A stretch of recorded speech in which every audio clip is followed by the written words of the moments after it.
Hello friends, welcome back to day 2 of our 12 days of Christmas. Today we take a break from Bear and head back to the big comfy couch and see what Loonette and Molly are up to.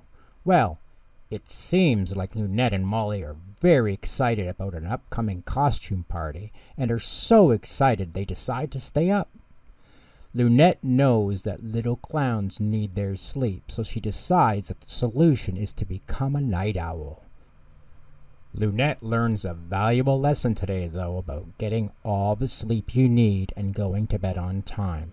In the book, Night Owl Loonette. And as always, here we have only the finest quality children's stories read by the finest quality narrator. Just kidding. But the stories are fantastic, and hopefully you will enjoy these renditions.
The sun was just going down over Clown Town, but on the big comfy couch, Loonette the Clown was very busy.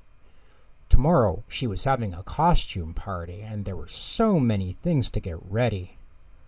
"Oh, Molly," Loonette said to her best friend, "here are some great costumes for our guests. Let's try them on. Want to?" All Molly wanted to try on were her pajamas. It was bedtime. "Oh, Molly, you are such a sleepy head," Loonette said.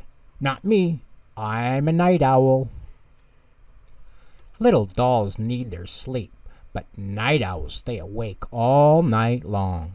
So Loonette tiptoed over to Miss Loonette's Dance Academy to try on costumes with Roberto. And dance, of course. But Roberto could not help with the party plans, and neither could the Foley family. Andy and his mom and dad were all tucked into their cozy little dollhouse beds. "Some clown must want to stay up all night with me to get this party ready," thought Loonette. "I know, Granny." The moon was bright as Loonette headed for Granny Garbanzo's garden. At that very moment, Granny stuck her head out of her cart window. "Yoicks!" she said to her cat Snicklefritz. "What are you doing outside? It's bedtime." Then she saw Loonette. "It's not my bedtime, Granny," Loonette called. "I'm a night owl. I'm going to stay up all night long." Granny laughed and said, "Home you go, Loonette dear. If you don't sleep, you'll be too tired for your party tomorrow." But Loonette did not believe what Granny said. As she headed back to the big comfy couch, she said loudly, "I am a night owl." "Who?" called an old owl from the top of a tree. "Me, Loonette the Clown. You're so lucky. You get to stay up late every night. I'm going to stay up tonight, even if all my friends are asleep." From a distance, Loonette heard some happy music. It was coming from Clown Town. This gave her an idea. She got her telescope from beneath the cushions of the big comfy couch. Then she aimed the telescope right toward Clown Town. "If I can find out where that music is coming from," she said, "maybe I can find some clown to stay up with me." First, Loonette aimed the telescope at Major Bedhead's tilted little cottage. Through his open window, with the moonlight streaming in, she could see him sleeping. "I guess Major Bedhead can't stay up with me," Loonette told herself. Next, Loonette aimed the telescope at the sturdy little house that Wobbly had built for himself.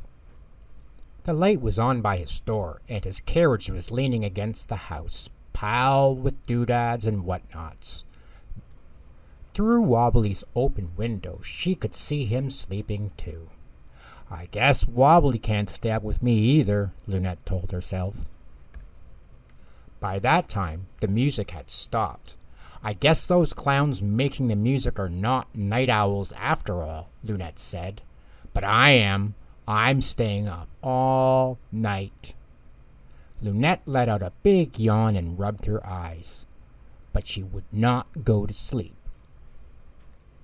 Loonette tried on all the costumes, except a tiny one that looked as if it would fit Molly.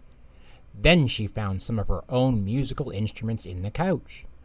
Finally, she made enough prune and pickle sandwiches to feed all of her friends. The next afternoon, all of Loonette's friends, and even her Auntie Macassar, came to her party. They loved wearing the costumes.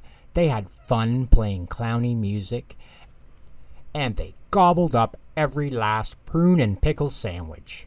After a while, Major Bedhead noticed something was wrong. "Has any clown seen Loonette?" he asked.